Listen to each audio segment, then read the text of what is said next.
Hey guys, it's Jared here from 228. Welcome back. I'm here today joined with Zach Morphew, a featured artist here at the gallery in February. His solo exhibition, Paintings, Puppets, and Paintings of Puppets, is opening up later this month. So Zach, thank you very much for joining me. Thank you for having me. So Zach, I really want to hear a little bit about your journey as an artist. I know you're based here in Fairmont. I know your family a little bit from working here in town, but growing up, were you always drawn to painting, sketching, building, or was that something you developed as you got older? So the drawing started pretty much immediately throughout middle school. I would go home, I would draw a comic. Then the best part of pretty much the entire middle school experience was just going to school the next day and showing my friends what I'd made. And there would be periods where I would do that for a couple weeks, and by the end of it, I'd have like 100 pages of stuff that I considered good. So I was pretty self-motivated with comics, and I didn't get into painting until I went to college and just realized that West Virginia doesn't have like a comics program or an illustration program, and painting was pretty close, so I went with that. Yeah. That's really interesting hearing your journey start with it's the social aspect of the art, right? Mm-hmm. I think some people get this idea that art is created in a vacuum, and it's just solely you representing yourself and pouring out on the canvas.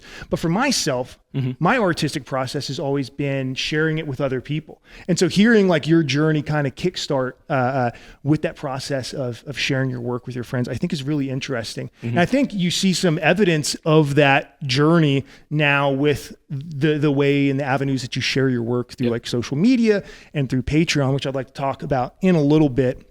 So you really started, painting, as you mentioned, when you were in undergrad. So the show that we have coming up, we have paintings in it. We have paintings. We also have puppets. And then spoiler alert, there's going to be paintings of puppets. That's true. So branching out these different ideas, starting from the comic, taking them to painting, taking them to puppetry, to woodworking. What was that process like for you? At first, they all started off as different things that I was just doing on the side. I knew I really liked puppets. I tried for a couple years to get into a puppetry class at WVU. I finally did, and I really loved it. I really loved learning to bring life into basically an object, right? And then I realized, what should my paintings be about? Because the paintings about people take a long time, and I'm using a reference, and it can be meditative, but I don't feel like it's accurate to what I want to make. And then I realized, I'm already making these puppets. I already have the models. So, most of the work is done. If I need a reference, I can just go get the thing because it's on my bed or it's on a trunk or whatever. Yeah.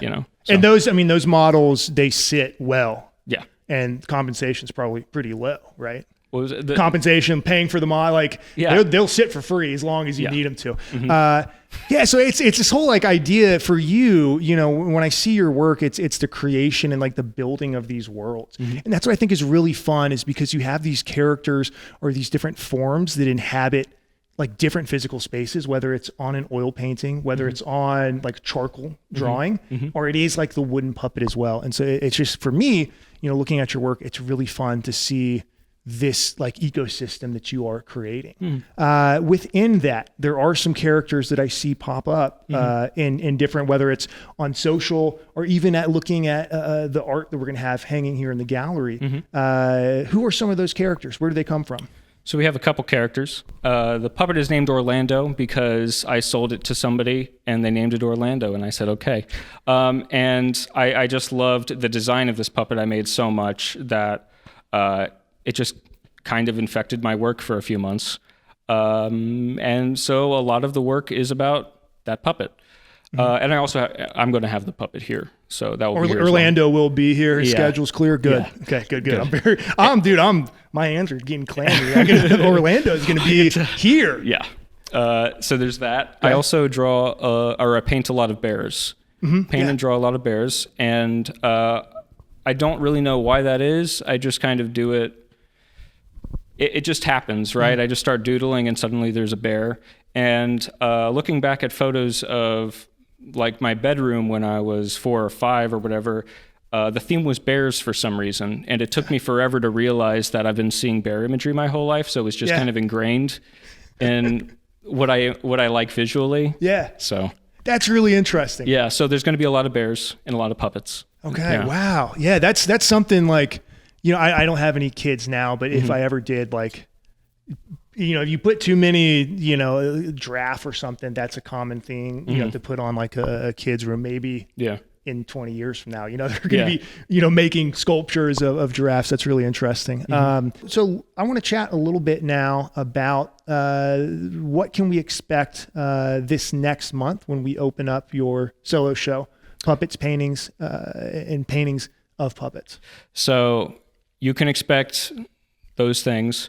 Expect all the pieces are a little different. They were done over. I don't think there's a piece in the show that is older than 3 or 4 years. So everything is college and onward. I think you can expect a lot of stuff that is more illustrative than it is painting. But you're also going to see some very realistic paintings. Because there was this part of college near the end where I really wanted to get good at doing something formally, right? Just to make a piece that was impressive in a lot of ways, both in the symbols it's using, but also just technically impressive. So there's going to be one of those paintings, and the other paintings are also somewhat, I'd say they also look good, but they're not as, technical. Yeah. There's a little bit of abstraction, and I'm experimenting a lot with wood, so there's going to be a lot of that as well. So the one piece, it's the large abstract painting. Kind of has, when I look at it, I see a little bit of like synthetic cubism as an influence into that. And that was the piece that when I DM'd you, I hadn't seen that side of your work before. I'd seen some of the bear portraits, I'd seen some of your sketches, but to see the similarities, from that more illustrated work tie into this like larger scale, abstract piece, I thought was really interesting. And again, it showed this different side of your work that I hadn't seen before. I think it rules. I'm very excited to see that painting in person. When I'm looking at your work, I see you have, we have oil painting, we have sculpture, we have the webcomic series, we have your social media videos. I see separate categories. Obviously there's carryover, but when you're heading into the studio, are you mentally separating each of those? Or are you saying on Monday, we're going to work on social content, on Wednesday, we're going to work on oil painting, on Thursday, sculpture? Or is it more just you get in the studio and however you're feeling influences it? My studio practice is basically, I like to have somewhat of an idea of what I'm going to go into the day doing. I set out a week last week to start on a puppet because I haven't made a puppet in quite a bit. It's been about 5-6 months. So I set out a week to do that. And during that week, I also decided to work on the daily comics that I'm doing for my Patreon and a longer form comic story. I'm trying to do 2 pages a week of it. And it's going to be 27 pages. What do I have at this point? I think I'm 11 pages in. So that's going to take a while. So I like to break down my practice into those categories. So there's the daily comic, the longer form thing, and then whatever I want to work on the side, and it just happens to be puppets right now. A lot of those larger pieces are efforts that take months, and I feel like you can get worn out pretty quickly working on paintings that are at that scale. And that you're putting actual thought into, you know what I mean? Right. Like every now and then you need a palate cleanse, it's nice to just kind of shut off your brain. And that's for myself, as an artist who does multiple mediums, I do photo, I do video, I do a little like digital collage.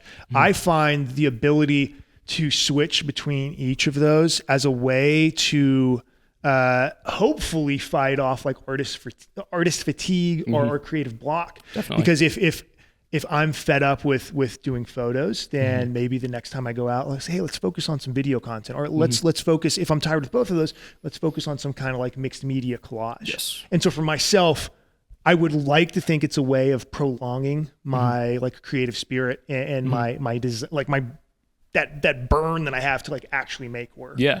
Yeah. Switching it up is extremely important. Yeah. And that's why my work is so different, because doing the same thing, or even the same genre, I just don't feel like it's good for my brain. You know, I like to get out and I like to see new things, and I like that to reflect in the art that I'm making. Yeah, for me, I just feel like if I would do the same thing every single day, I would get so bored and I get so tired of it. And so it is kind of nice to be able to like mentally switch. It's still the same, like we're still exploring the same topics, ideas. It still has the same artist behind it, but it's like just different enough that I'm excited to do it, after being bored of just photo or video. So. Yeah. Cool. So you talked a little bit, you mentioned, the webcomic, you have Patreon. One thing I think you do a really great job of is harnessing the power of social media. Whenever I talk with younger artists, I really try to show the importance of just maintaining a relevant online presence, just by sharing your work, posting online, it's free to do. Yeah. And it's a way to get eyes on your work. And in this current, landscape, I think as an artist, we are fighting for attention. And one thing that you do really great is I love these videos that you do. When you look at your Instagram, the Surreal Station, you have web comics, and then you also do these illustrated videos. Yes. Where did that start? What was the first one that you're like, I have to draw this, I have to reinterpret it and upload it? Right. So I was sitting in my dorm room in college, and I had nothing to do that day, right? So I went on TikTok and I saw a guy that was drawing cartoons of himself playing the violin or something like that. And I said, wait a minute, I can do that, and I could probably do that well. So I think I just found a random video of a cat, and I drew that. And after doing a couple of those, they really started to kind of, go off. Yeah. And get views. And I noticed that people really like it when you draw dogs or cats like crying or being stupid. Yeah. People like cute, right?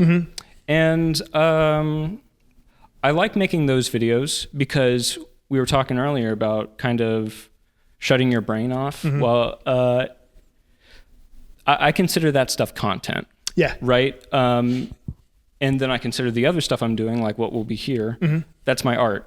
And then the Sylvester stuff I'm doing, I have a comic called Sylvester the Cat. That's like almost an in-between, right? Because I'm putting real effort into it, but I'm also, I'm the posting it consistently part. I feel like that almost becomes content after a while, and people will see it that way. So yeah, I really enjoy making the short format videos because they're easy to do. They're somewhat quick, and it's a good niche. Not a lot of people are doing it, but the people that are doing it, I guess, well.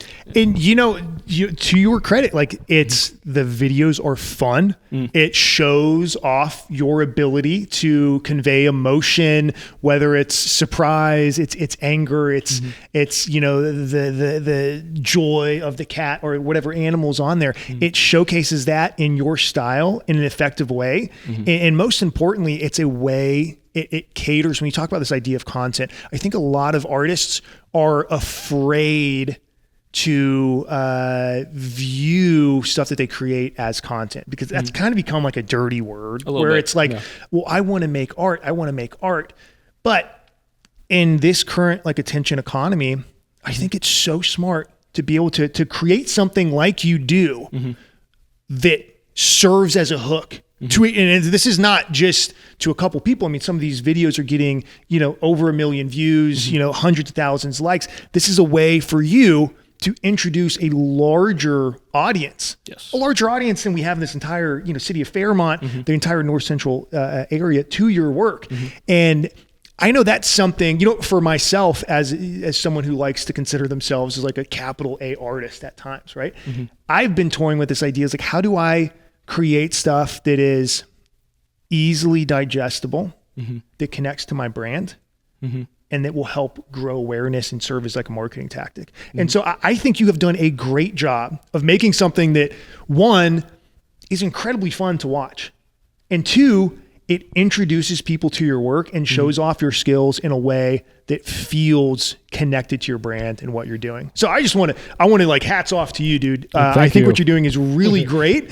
And I really hope that any young artists that are listening to this can analyze their own work and say, hey, how is there a way that I can make this fit, the algorithm's preferences for short form video or whatever it is, while still staying true to your own like artistic integrity and vision. So yes, I think that's great what you're doing, man. Well, thank you. I appreciate that.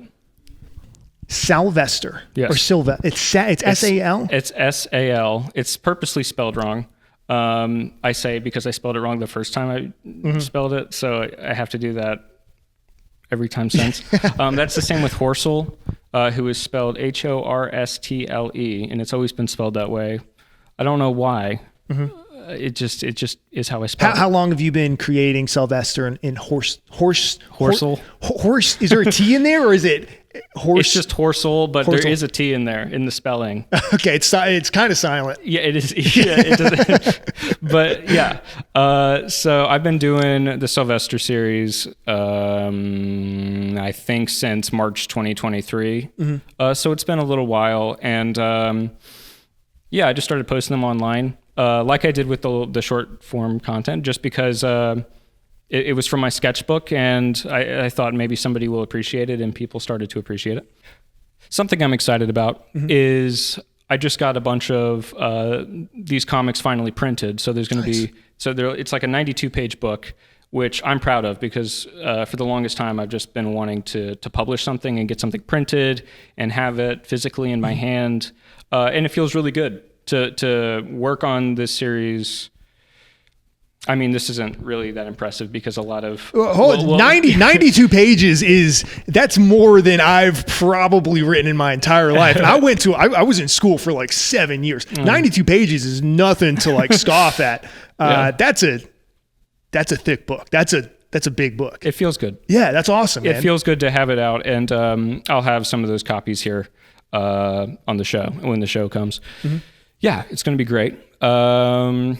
But yeah, it's just been my brainchild for a little while, and I'm glad that stuff's coming out of it. I'm going to start sending it to publishers soon. Awesome. And seeing if I can get it syndicated or something. I don't know. Yeah, that's super exciting. Talking comics, who are some of your inspirations when it comes to comic strips? Did you ever look at like Gary Larson and The Far Side? Were you more like contemporary? Who are some of your must reads growing up? I think Craig Thompson, who wrote a graphic novel called Blankets, if you've ever heard of that. No, I'm going to have to look it up. It's pretty much, you can find it at any Barnes & Nobles in the nation. It's a popular graphic novel. But, I mean, I really read it at a really formulative time, and he used brush pens for all of his work, basically. I think he just uses brushes, actually, with ink. Interesting. Yeah, and seeing that done so beautifully and in a really almost like calligraphy-like way. Yeah. Something about it inspired me, and I really gravitated towards his work and modeled a lot of the way I draw based off him. Who else? I like Gary Larson. I love Gary Larson, dude. I love Cal Tools. That's great. Well, I don't know what it was when I was a kid, because I used to read, like in the morning, I would always have like Calvin and Hobbes or a Gary Larson like book, and I'd read it while I was eating cereal. And that Cal Tools one just like stuck out to me when I was like 8 years old. And I remember just staring at it for like, must have been 3 mornings in a row. Never could crack the code. Luckily now, as a 32-year-old, I still don't think I've cracked the code on Cal Tools, but it's made it so much more enjoyable for me. Yeah, his stuff's great, man. Yeah, I love his absurdism. I really, really enjoy that. And I'm putting a little bit of that into some of the comics I'm working on right now. Like in one of them, Sylvester's reinventing the wheel. In another one, he's making a telephone out of a can in a sled by just attaching a can to his sled. But yeah, it's that same kind of absurdism that I really like doing. When looking at the show coming up, are there any pieces in particular that you're excited to exhibit? Maybe it's the first time on the wall, or it's it's a piece that you just recently finished. I'm very excited to show the charcoal piece. I just have not seen it in a public setting before, so that would be really nice. It would be my first time exhibiting it. I'm really excited to have the bigger work up again because it just makes so much sense in a gallery setting. It also makes sense in my house, so I'm going to be sad to see that off the walls because it's like so big that it basically just takes up a wall in one of the corners, and I really like that. It's like I'm having a mural, but I can live without it for like 2 weeks. Yeah. So I'm going to have a couple prints of the Bear Bee Wolf painting, which is appearing right here.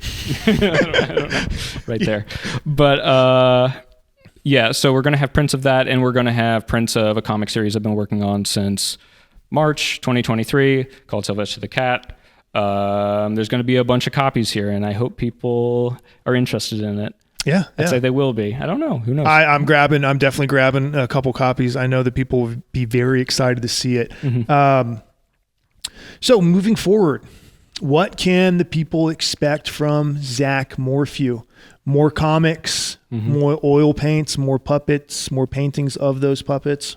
Yes, expect all those things. Expect a lot of laughs in the future. Follow me on Instagram, Surreal Station. Follow my website, surrealstation.com, which is not up yet and probably won't be up for another month. Just write it down or something. And that's it. I'm going to be on Conan next week, which I'm very excited for. Congrats. So this was really good prep for that. That's big time, yeah. Yeah, that's it. Yeah. Cool. Well, thank you guys for watching. I want to thank Zach for sitting here and chatting with us. Again, Zach's solo exhibition, Paintings, Puppets, and Paintings of Puppets, is going to be opening here in the gallery on February 22nd. We're going to have an opening at 6 p.m. with additional viewing times in the following weeks. Again, Zach, thank you very much. I'm very excited to get your work on the wall and to share it with the greater community. So... Yeah. Thank you, Jared. Let's end it with a handshake. All right, good. Really appreciate it. Yeah, man.